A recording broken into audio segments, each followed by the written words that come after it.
हमारे देश में ऐसे बहुत से लोग हैं जो धर्मों को लेकर बहुत बुरी और झूठी मान्यताएं फैलाते हैं। अगर बात करें श्री कृष्ण से जुड़ी धार्मिक मान्यताओं की, तो आज भी लोग इनके विषय में अच्छे से नहीं जानते। खास तौर पर बात इनकी पत्नियों के बारे में जब करते हैं, तो कुछ लोगों के अनुसार इनकी 16,108 पत्नियां थीं।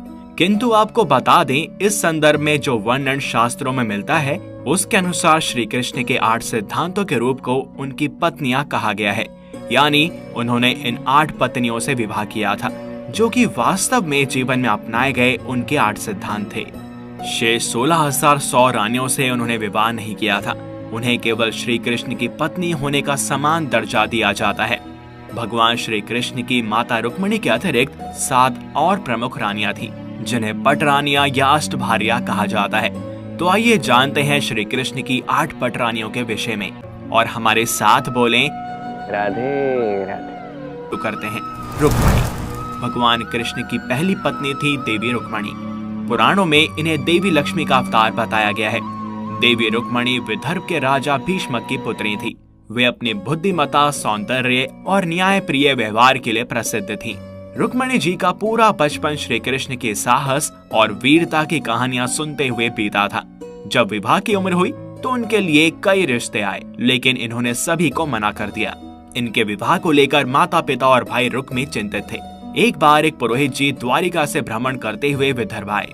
विदर्भ में उन्होंने श्री कृष्ण के रूप, गुण और व्यवहार का अद्भुत वर्णन किया। पुरोहित जी अपने साथ श्री कृष्ण की एक प्रतिमा भी लाए थे।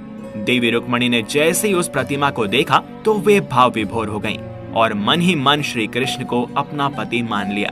लेकिन इनके विवाह में एक कठिनाई यह थी कि इनके पिता और भाई का संबंध जरासंध, कंस और शिशुपाल से था, और इसी कारण से वे रुक्मिणी का विवाह श्री कृष्ण से नहीं करवाना चाहते थे। राजनैतिक संबंधों को ध्यान में रखते हुए जब रुक्मिणी का विवाह शिशुपाल से तय कर दिया गया, तब रुक्मिणी जी ने प्रेम पत्र लिखकर ब्राह्मण कन्या सुनंदा के हाथ श्री कृष्ण के पास भेज दिया। श्री कृष्ण भी रुक्मिणी के विषय में काफी कुछ सुन रखा था और वे उनसे विवाह करने की इच्छा रखते थे। जब उन्हें रुक्मिणी का प्रेम पत्र मिला तो प्रेम पत्र पढ़कर श्री कृष्ण को समझ आया कि रुक्मिणी संकट में है। उन्हें संकट से निकालने के लिए श्री कृष्ण ने अपने बड़े भाई बलराम के साथ मिलकर एक योजना बनाई। जब शिशुपाल बारात लेकर रुक्मिणी के द्वार आ गए तो श्री कृष्ण ने रुक्मिणी का अपहरण कर लिया। रुक्मिणी के अपहरण के बाद श्री कृष्ण ने अपना शंख बजाया। इसे सुनकर रुक्मी और शिशुपाल हैरान रह गए कि यहाँ श्री कृष्ण कैसे आ गए। इसी बीच उन्हें सूचना मिली कि श्री कृष्ण ने रुक्मिणी का अपहरण कर लिया है। क्रोधित होकर रुक्मी श्री कृष्ण का वध करने के लिए उनसे युद्ध करने निकल पड़ा, और फिर रुक्मी और श्री कृष्ण के बीच युद्ध हुआ, जिसमें कृष्ण विजयी हुए और रुक्मिणी को लेकर द्वारिका आ गए। द्वारिका में रुक्मिणी और श्री कृष्ण के विवाह की भव्य तैयारी हुई और विवाह संपन्न हुआ। कुछ ऐसी भी कथाएं और मान्यताएं हैं कि देवी रुक्मिणी और देवी राधा दो नहीं बल्कि एक ही थी। बचपन में पूतना इन्हें विदर्भ से चोरी करके आकाश मार्ग से ले जा रही थी, तो रास्ते में रुक्मिणी जी ने अपना वजन बढ़ाना शुरू कर दिया, जिससे घबराकर पूतना इन्हें छोड़कर भाग गई। इन्हें बाल्यकाल में वृषभानु जी ने पाला। बाद में श्री कृष्ण के मथुरा चले जाने के बाद राजा भीष्मक को पता चला कि उनकी पुत्री बरसाने में है, तो वे उन्हें अपने साथ ले आए और राधा ही रुक्मिणी कहलाने लगी। सत्यभामा और जामवंती। सत्यभामा के पिता सत्यजीत के पास एक चमत्कारी मणि हुआ करती थी, जिसके बारे में कहा जाता है कि वह स्वर्ण उत्पन्न करती थी। एक बार सत्यजीत का प्रसेन नामक भाई उस मणि को धारण कर शिकार के लिए निकल जाता है। जब काफी देर होने पर वह शिकार से वापस नहीं लौटा, तो सत्यजीत को लगा कि श्री कृष्ण ने उसके भाई को मारकर वह मणि हथिया ली है। राज्य में श्री कृष्ण को लेकर ऐसी ही बातें होने लगी। जब श्री कृष्ण को यह पता चला कि लोग उन्हें चोर समझ रहे हैं, तो वे स्वयं प्रसेन को खोजने के लिए जंगल की ओर निकल पड़े। और जब श्री कृष्ण जंगल में पहुंचे तो उन्होंने पाया कि प्रसेन और उसका अश्व मृत पड़े हैं, और वह मणि जिसे प्रसेन ने धारण किया हुआ था वह एक रीछ के पास है, और वह रीछ और कोई नहीं बल्कि राम भक्त जामवंत थे। जिसके बाद श्री कृष्ण उनके गुफा में जाते हैं और जामवंत और श्री कृष्ण के बीच भयंकर युद्ध होता है, और देखते ही देखते जामवंत पराजित होने की अवस्था में आ जाते हैं। इसके लिए उन्होंने अपने प्रभु श्री राम का स्मरण किया। स्मरण करते ही श्री कृष्ण ने राम का रूप ले लिया। जामवंत ने जैसे ही श्री कृष्ण को श्री राम अवतार में देखा तो वे अपने अश्रुओं को रोक नहीं पाए। क्षमा मांगते हुए उन्होंने उस मणि के साथ ही अपनी पुत्री जामवंती को भी श्री कृष्ण को सौंप दिया। अब श्री कृष्ण उस मणि को लेकर राजा सत्यजीत के पास पहुंचते हैं और उन्हें वह लौटा देते हैं। उस समय सत्यजीत को अपनी सोच पर बहुत पछतावा हुआ कि उन्होंने श्री कृष्ण को एक हत्यारा और चोर समझ लिया। इस पर सत्यजीत ने श्री कृष्ण के समक्ष क्षमा मांगी और अपनी ग्लानि को दूर करने के लिए पुत्री सत्यभामा को श्री कृष्ण को सौंप दिया। इस तरह श्री कृष्ण और सत्यभामा का विवाह हुआ। कालिंदी भगवान श्री कृष्ण की चौथी पत्नी थी।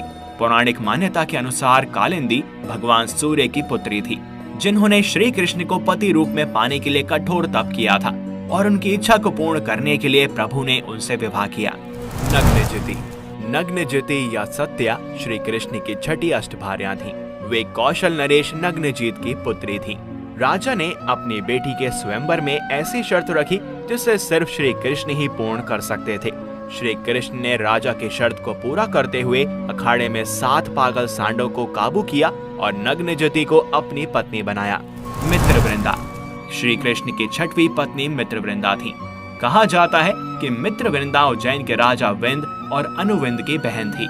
मित्रवृंदा श्री कृष्ण को अपना पति चुनना चाहती थी, लेकिन विंद और अनुविंद ने अपनी बहन को ऐसा नहीं करने दिया। कहते हैं कि श्री कृष्ण और मित्रवृंदा में पहले से ही प्रेम था, अतः श्री कृष्ण भी मित्रवृंदा के स्वयंवर में पहुंचे। और जब श्री कृष्ण को इस बात का पता चला कि बलपूर्वक दुर्योधन के गले में वरमाला डलवाई जाएगी, तो उन्होंने भरी सभा में मित्रवृंदा का हरण कर लिया और विंद और अनुविंद को पराजित कर मित्रवृंदा को द्वारिका ले आए। वहां उन्होंने विधिवत रूप से मित्रवृंदा से विवाह किया। रोहिणी श्री कृष्ण की 7वीं पत्नी का नाम रोहिणी था। कहा जाता है कि रोहिणी ने स्वयं ही स्वयंवर के दौरान श्री कृष्ण को अपना पति चुना था। लक्ष्मणा श्री कृष्ण की 8वीं पत्नी थी।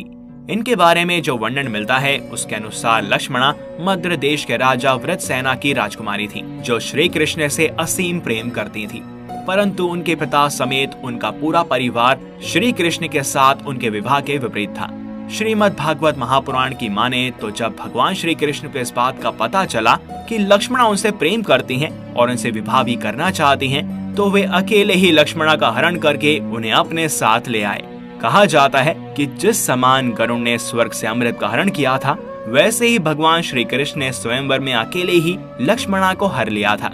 इसके अलावा लक्ष्मणा के विवाह से जुड़ी एक मान्यता यह भी प्रचलित है कि इनके पिता ने इनके लिए अच्छा वर ढूंढने के लिए स्वयंवर प्रतियोगिता का आयोजन किया था, जिसमें पानी में मछली की परछाई देखकर मछली पर निशाना लगाना निश्चित हुआ था। कथाओं के अनुसार कृष्ण ने पानी में मछली की परछाई को देखकर निशाना लगाया और स्वयंवर में विजयी होकर लक्ष्मणा को जीत लिया, जिसके बाद उन दोनों का विवाह संपन्न करवाया गया। तो ये थी श्री कृष्ण की 8 पटरानियां। आपको इनके विषय में जानकर कैसा लगा, हमें कमेंट करके जरूर बताएं। इस वीडियो में बस इतना ही। अगर आपको यह पसंद आई हो तो इसे लाइक करें और ज्यादा से ज्यादा शेयर करें।